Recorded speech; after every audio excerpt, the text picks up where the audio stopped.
As simple as this sounds, it literally all starts with your night routine. The way you head to bed dictates how you wake up, and the way you wake up dictates what you feel motivated to do throughout the day. So when it comes to staying committed to our goals and being in our disciplined boss babe era, we have to create a night routine that suits us and our needs so that we wake up feeling refreshed, replenished, and ready to go for the day. Now, I'm not saying that you can't be a spontaneous person as well and also have fun, but the consistency, like what's the most consistent thing you do with your night and morning routine? Of course, you can have those one-off nights and be spontaneous and blase blase. Of course, like life is not always the same, but what is the consistency that you are preparing for yourself? What are you allowing your body, mind, and soul to get used to on the daily? Like, what is the most regular thing for you? That is something to discover when it comes to staying committed to your goals, because the way you go to bed dictates how you wake up, and the way you wake up dictates your motivation for the day. So first things first is honestly to just create a solid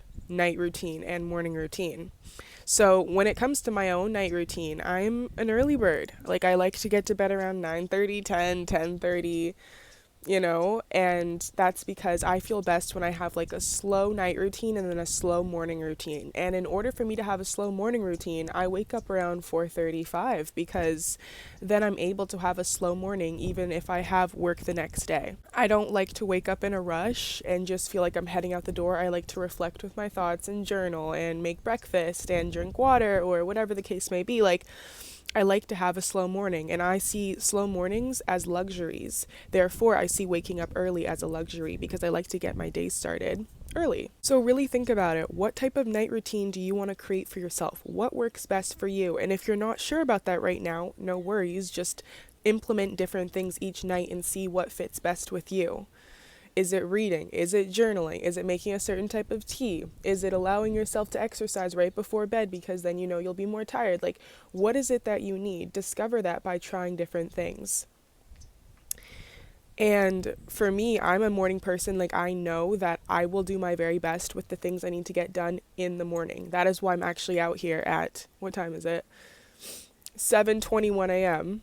filming this video, because I have the motivation now, I have the energy now, and then I'm able to accomplish this, and then with the rest of my day feel good that I accomplished something that I wanted to get done, so that I can go into my day with more motivation for the other things I need to do. And then I'll have everything done early so that I can start to have my slow night routine. Make dinner early, take a shower, lounge around, watch a movie, read a book, journal. I can do all of these things when I allow myself to have a good steady night routine and a good morning routine. Now, of course, I have my off days, and there's days where like I go out super late and the next day, like I choose to sleep in, and maybe it feels like not the most productive day, but in a sense it is, because I allowed myself to have fun and then I allowed myself to rest, which is productive, a different type of productivity. So it also depends on what you'd like to prioritize at this point of your life. Do you want to prioritize career, or do you want to prioritize, making new connections, or do you want to prioritize rest? You need to listen to yourself in order to know these things. So another huge part of staying committed to your goals is listening to yourself, what you need, and knowing when to challenge yourself, because there are moments where it's like maybe you don't feel like it, but you know deep down that it would be the challenge that your body, mind, and soul needs in order to progress and expand in whatever area you are looking to expand in. And look, I know not everyone is a morning person. So when it comes to getting up early, or when it comes to getting up at all, because I know some people just like the morning time, it's not for them, allow yourself to choose something that you can look forward to in the morning. For me, I just look forward to the day. I don't know what it is. I just love the morning. But if you're not typically a morning person, it's like, oh, is there a certain coffee you can make that will uplift you or have you looking forward to something in the morning? Is there a certain workout you could do in the morning that you would look forward to? Is there a certain journal prompt that you could look forward to in the morning? Or prayer? Or, what are the things that you can look forward to in the morning that will motivate you to wake up when you first open your eyes and you're like, oh, like I don't feel the best. I don't know if I want to get this day started. It's so early. I want to go back to bed. It's like, what can you tell yourself? Like, oh, but this is around the corner. That will motivate you to get up, because sometimes people need that. Sometimes for me, it's making breakfast. I'm a huge foodie. So knowing that getting up means getting closer to a beautiful meal, or, getting closer to filming a YouTube video, I look forward to that, So What do you look forward to? And if you feel like you're at the point where you're like, I don't know if I look forward to anything, still allow yourself to get up and keep going, because you will discover what you will look forward to by getting your day started and going out there, pushing through the challenging moments.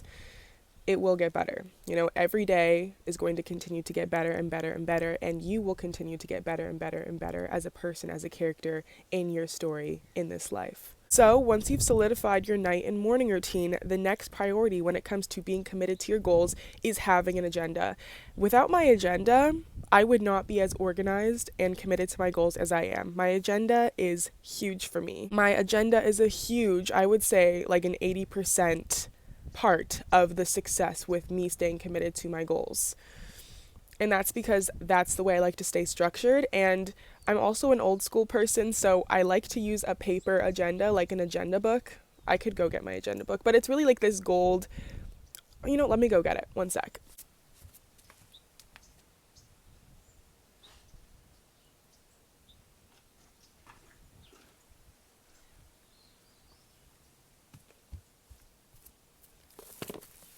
Okay, I'm back. So this is my 2024 agenda. I like a paper agenda. I'm not huge on like using my phone for agendas. I don't know. It doesn't make me feel secure. I like to check things off with my pen. I like to just see it tangibly.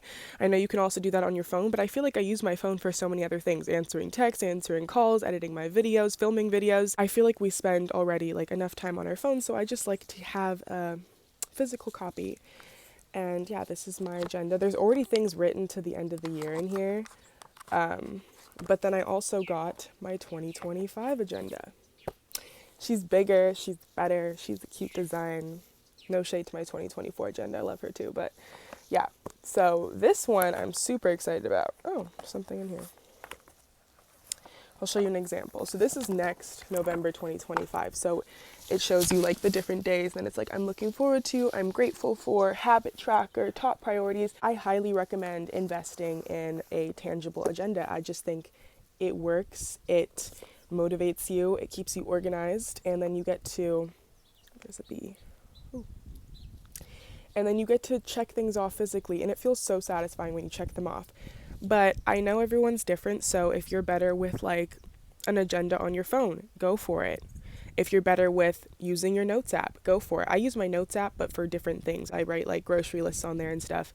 So, you know what? Like, discovering what type of agenda you need for your organization and checking things off and making sure your habits are in check is the next step to staying committed to your goals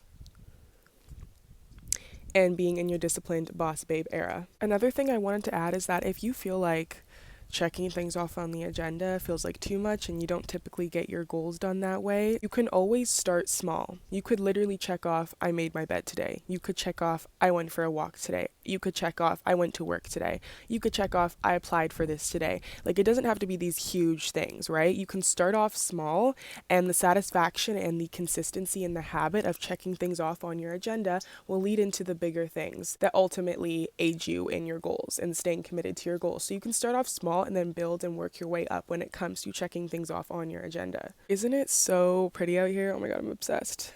Okay. Starting off small.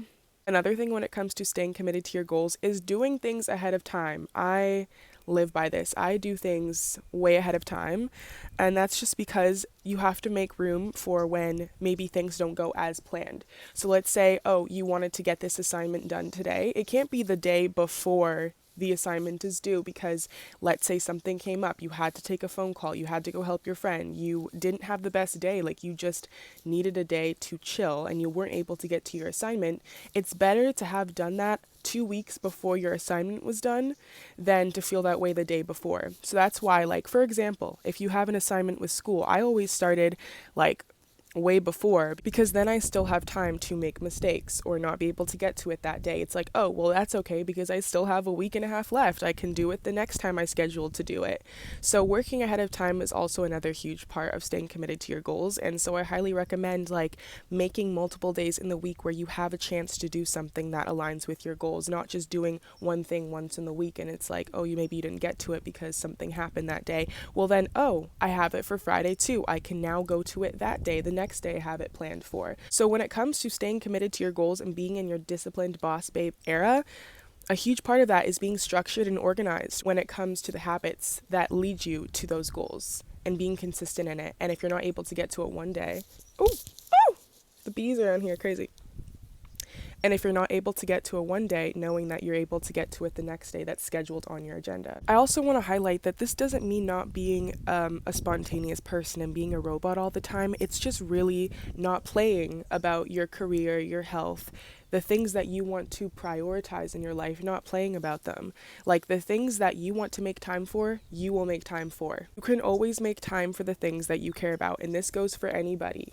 It doesn't matter how busy you are, there is a second or there is a 30-minute or there is a 20-minute in the day to make time for the things you care about. And sometimes that means going to bed later or waking up earlier or whatever's best for you, but you can make it happen. And really when it comes to being an early bird or being a night owl, it's like it depends on when you feel the most motivated. I know when I've hung out with artists, it's like they work best at night because that's just when they feel the most creative or they're able to make the best music or something. It's like producers, like the same thing. It's like they typically work at night. That's just what feels best for them and their creativity and their work ethic. So it's different for everyone. Really, it's listening to you and what you truly need. People can and will make time for the things they value. And sometimes there can be exceptions because maybe people want to value this thing, but they're afraid to step into this new chapter. Maybe people want to value things, but they don't think they're deserving of being able to obtain this thing that they want to be valuing. You know what I'm saying? Like there are exceptions to everything, but you can push through the uncomfortability, or you can push through the not feeling like you deserve it, or you can push through feeling like you're not ready for this new chapter or you're afraid of this new chapter to then stay committed to your goals and enter your disciplined boss babe era. There may be uncomfortability, but it's worth it if you would like to stay committed to your goals and make a change this year. It is worth it. So I say go for it. Stay committed this year. Start small if you don't want to start big. Like you need to listen to yourself really when it comes to this. I'm huge on listening to advice, taking inspiration, but I also know that when it ultimately comes down to it, only you know what's best. So I also want you to listen to what you feel called towards and what feels best for you. And of course, take what resonates from this video. Thank you guys for being here, listening and watching. Remember that you are completely capable of becoming the authentic, best version of yourself and that everything is always working out for you, no matter what it seems like at any given point in time. I will see you guys in the next video.